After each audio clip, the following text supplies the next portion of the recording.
On passe à la deuxième question.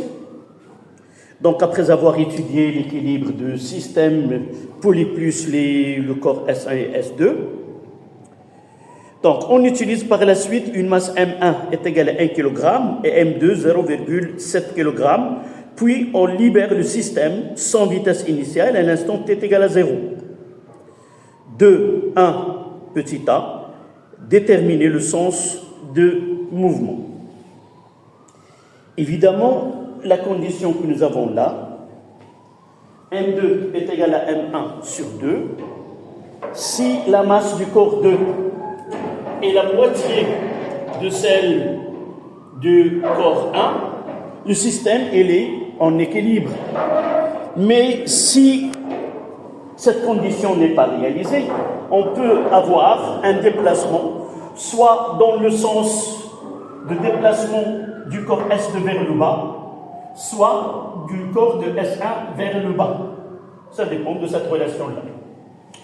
Donc, si M2 est supérieur à la moitié de M1 sur 2, on aura un déplacement du corps M2. Et si M2 est inférieur à la masse M1 sur 2, c'est-à-dire dans ce cas-là, nous avons M1 est égal à 1 kg, la moitié c'est 0,5 kg, et par la suite, si cette moitié-là, M2, qui est 0,7, est supérieure à 0,5, alors 0,7 est supérieur à 1 divisé par 2, c'est 0,5, alors le système, il va réaliser un mouvement de rotation de telle façon, le corps S2 subit une chute vers le bas, et le corps S1 un mouvement ascendant vers le haut. Et inversement, si M2 est inférieur à M1 sur 2, dans ce cas-là, on aura un mouvement dans le sens inverse. Donc, vous pouvez écrire que dans ce cas,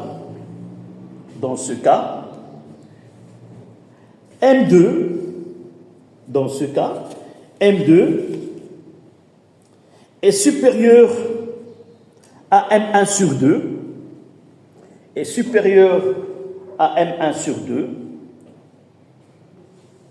c'est-à-dire 0,7 est supérieur à 1 divisé par 2, qui est 0,5, le système se mettra en rotation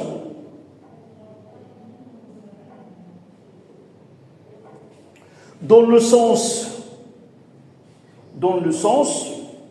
où le corps M2 réalise un mouvement descendant et le corps M1 réalise un mouvement ascendant. Si vous voulez utiliser les aiguilles du montre, c'est-à-dire dans le cas où M2 est supérieur à M1 sur 2, le système réalise un mouvement de rotation de le sens des aiguilles d'une montre, dans ce sens-là.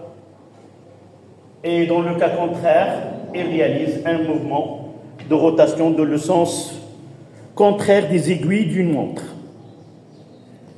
Voilà la question 2.2a.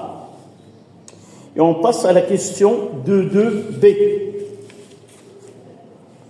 Montrer que l'accélération angulaire du système de poulie P1, P2 est, donc je vais essayer d'effacer cette partie-là.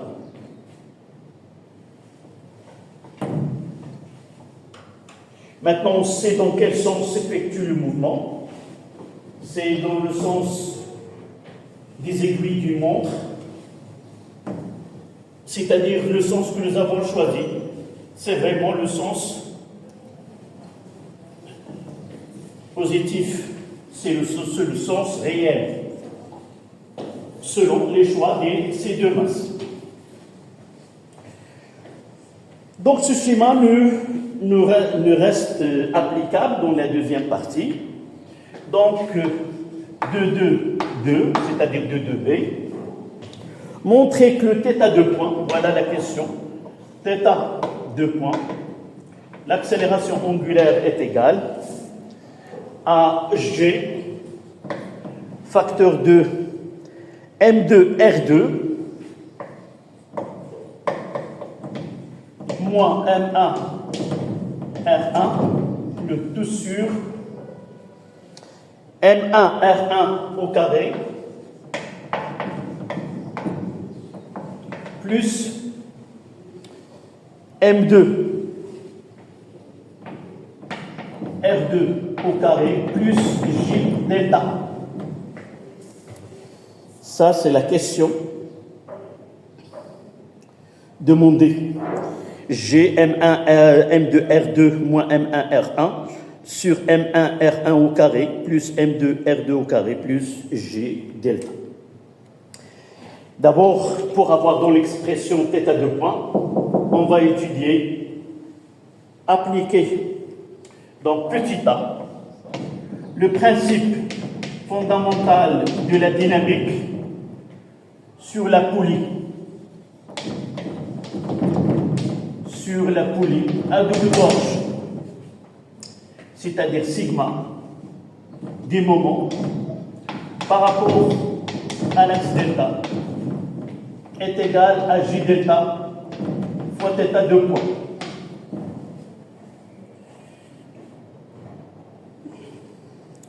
Et les forces que nous avons ici, nous les avons déjà, c'est P, R, T1 et T2. Donc le moment par rapport à delta de T1 plus le moment par rapport à delta de T2 plus le moment de R par rapport à delta plus le moment de P par rapport à delta est égal à J delta θ2. Nous avons déjà, n'oublions pas d'abord le sens de rotation, c'est ce sens-là. Nous avons déjà déterminé que le système évolue dans le sens, la rotation est celui des aiguilles d'une montre. Donc, ça sera le moment de T1, c'est moins T1 fois R1. Ici, c'est plus R2 fois T2 est égal à J delta θ 2 points.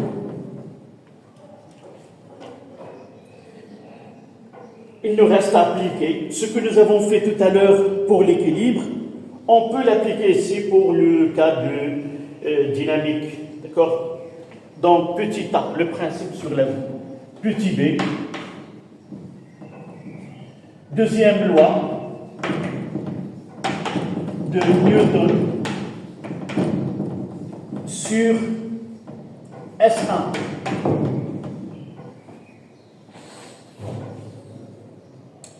Et on aura T1 plus P1 est égal à N1 à 1.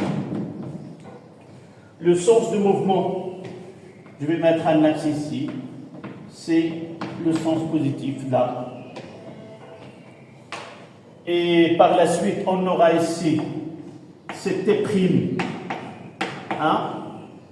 et là c'est P1. Je mettrai ici, tout à l'heure on remplacera T'1 plus P1 égale à M à 1. D'accord? On fait la projection. Donc on aura T'1 moins P1 est égal à M1 à 1. Et puisque l'intensité de T'1 c'est T1, on peut écrire que T'1 est égal à N1 fois A1 moins G. Ça sera ici plus G.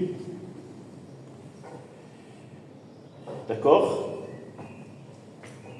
Là, c'est moins M1 fois G. De l'autre côté, c'est M1 fois G. Et on aura T'1 est égal à M1. Voici la relation 2. On utilise C, deuxième loi de Newton sur S2, ici.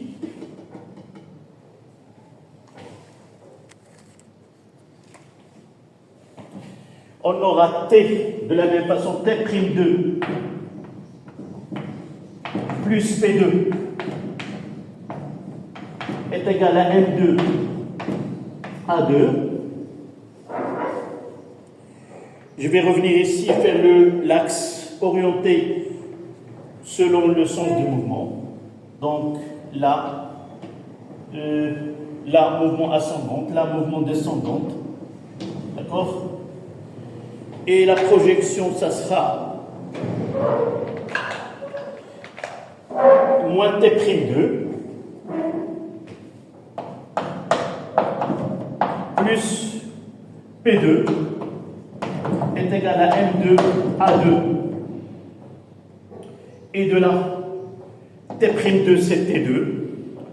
Donc je garderai T2 de l'autre côté, j'aurai T2 est égal à M2. Voilà M2. Je vais mettre celle-là de ce côté-là et celle-là de ce côté-là. Donc M2, ça sera G moins A2. D'accord? Moins A2. Et c'est la relation 2. T2 est égal à M2 G moins A2.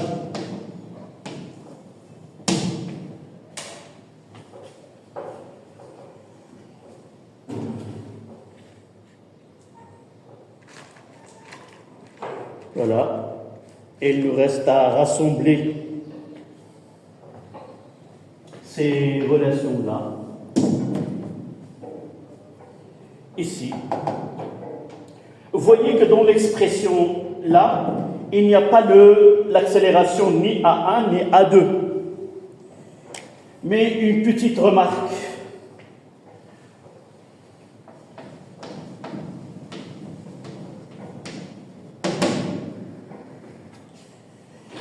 Dans ce cas-là, nous avons une poulie à double gorge et les deux poulies sont solidaires. Nous savons que A est égal à R θ 2 points. Là, la relation que nous avons tirée à partir de l'expression de l'accélération dans le repère de Freinet, ou ce qu'on appelle la composante tangentielle de l'accélération. Et dans ce cas-là, on a A1 est égal à R1 fois θ 2 points et A2 est égal à R2 fois θ 2 points. Ça veut dire qu'on doit remplacer dans T1 et T2 l'accélération A1 et l'accélération A2 par l'expression de l'accélération angulaire. D'accord? Donc je vais essayer de garder cette... on va l'utiliser. Qu'est-ce qu'on va faire? D'abord T1, on remplace A1 par R1 θ 2 points. Et là, A2 par R2 θ 2 points, donc T1 et T2. Et on va revenir à cette expression. Et de là, on va essayer de factoriser par θ 2 points d'un côté, et le reste, on le gardera par l'autre partie. D'accord? Donc, je vais écrire cette équation qu'on aura. Je dois la garder ici. C'est T1, c'est T2 fois R2 moins T1 fois R1 est égal à J delta θ 2 points. Je la garde ici et je vais revenir par la suite. Vous voyez? Je la garde pour libérer cet espace-là et arriver à cette expression. D'accord? Donc, qu'est-ce qu'on va faire? T1 est égal à M1 facteur de A1, c'est quoi? C'est R1 θ 2 points plus G et T2 est égal, là, c'est M2, G moins R2 fois θ, 2 points. Voilà, je me suis débarrassé de l'accélération linéaire A1 et A2, et je vais revenir à cette équation. Là, j'ai T2 fois R2, voilà T2, c'est-à-dire M2, G moins R2 fois θ 2 points multiplié fois R2, d'accord, moins T1, c'est M1, R1, θ 2 points plus G fois R1 est égal à G delta fois θ 2 points. Donc, je vais essayer de regrouper de ce côté-là, là où il y a les θ 2 points. Et je vais l'écrire de ce côté-là. θ 2 points, facteur. J'ai déjà J delta. Donc là, c'est moins. Qu'est-ce que je vais de l'autre côté? M2 fois R2 fois R2. Donc, le moins de l'autre côté, ça donne plus M2, R2 au carré. Et de là, M1, R1, R1, le moins de l'autre côté, plus M1, R1 au carré. D'accord? Qu'est-ce qui reste ici? Tout ce qui est delta de points, je l'ai mis de l'autre côté. Elle reste ici quoi? M2 fois G fois R2 est égal à M2 fois G fois R2. Et là, c'est moins M1 fois G fois R1. Moins M1 fois G fois R1. Ça y est, on est arrivé à l'expression demandée. C'est θ 2 points est égal à M2 G R2. Là, il y a un facteur G dans l'expression. On peut factoriser par G. Donc, il y a un G, facteur de M2 R2 moins M1 R1, le tout sur cette expression-là, M1 R1 au carré plus M2 R2 au carré plus G delta. Et c'était l'expression demandée. Je reviens à cette expression. G M2 R2 moins M1 R1 sur M1 R1 au carré plus M2 R2 au carré plus G delta. Voilà. On a arrivé à l'expression demandée. Calculer sa valeur. Là, c'est du calcul. On va essayer de faire l'application numérique. Je vais le faire ici.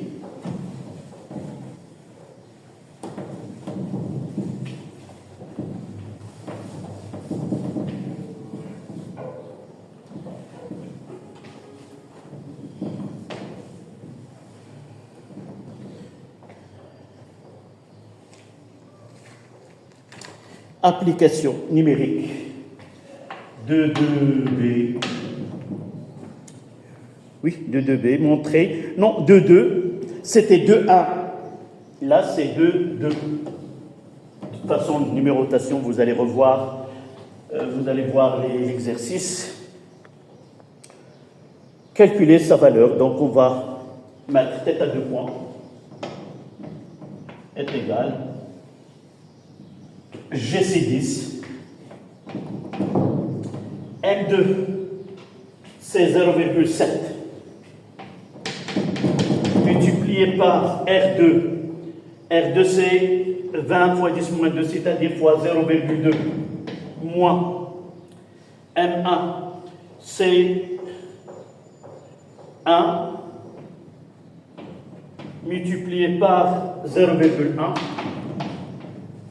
le tout sur M1, c'est 1 fois 0,1 1 au carré plus 0,7 fois 0,2 au carré plus G delta, c'est, je l'ai noté, c'est 2,10 moins 2. 2,10 moins 2. Et ça donne 0,4 sur 0, donc je donnerai la valeur, c'est presque 6,9 radians seconde moins 2.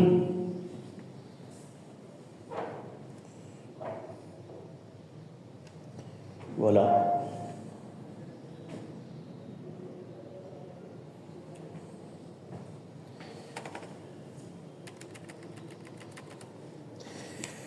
La dernière question de 3. Quel est le nombre de tours effectués par le système de 2 poulies pendant la durée t est égal à 2 secondes? Le nombre de tours que le système formé de 2 poulies solidaires à double gorge pendant, là c'est la question 2, 3. Donc, d'après les calculs, nous trouvons que θ à 2 points est égal à une constante. Donc, le système réalise un mouvement de rotation uniformément varié. Et par la suite, θ est égal à 1 demi θ à 2 points fois t au carré plus θ point 0t plus θ 0.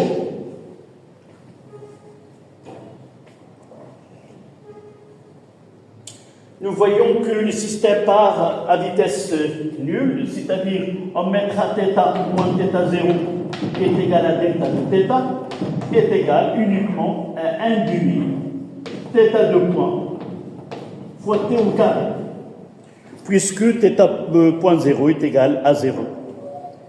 Et de là, on a delta de θ est égal, c'est 6,9 divisé par 2 fois t au carré, et delta de θ est égal à 2π fois n le nombre de tours, et par la suite 2π fois n est égal à 6,9 divisé par 2 fois t au carré. Donc le nombre de tours restera 6,9 divisé par 2 fois 2π fois t au carré. Donc il suffit de connaître, on remplace le temps par 2 secondes, d'accord? Donc n, c'est 6,9 fois 2 au carré, divisé par 4 fois 3,14. Voici le nombre avec une calculatrice. Donc 6,9 fois 4 divisé par 4, donc le 4 il va se simplifier. Donc 6,9 divisé par pi.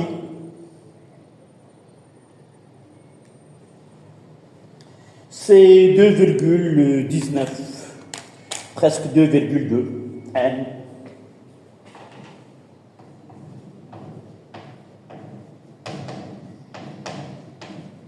,2 tours. C'est presque 2 tours avant de s'arrêter de tourner. Voilà.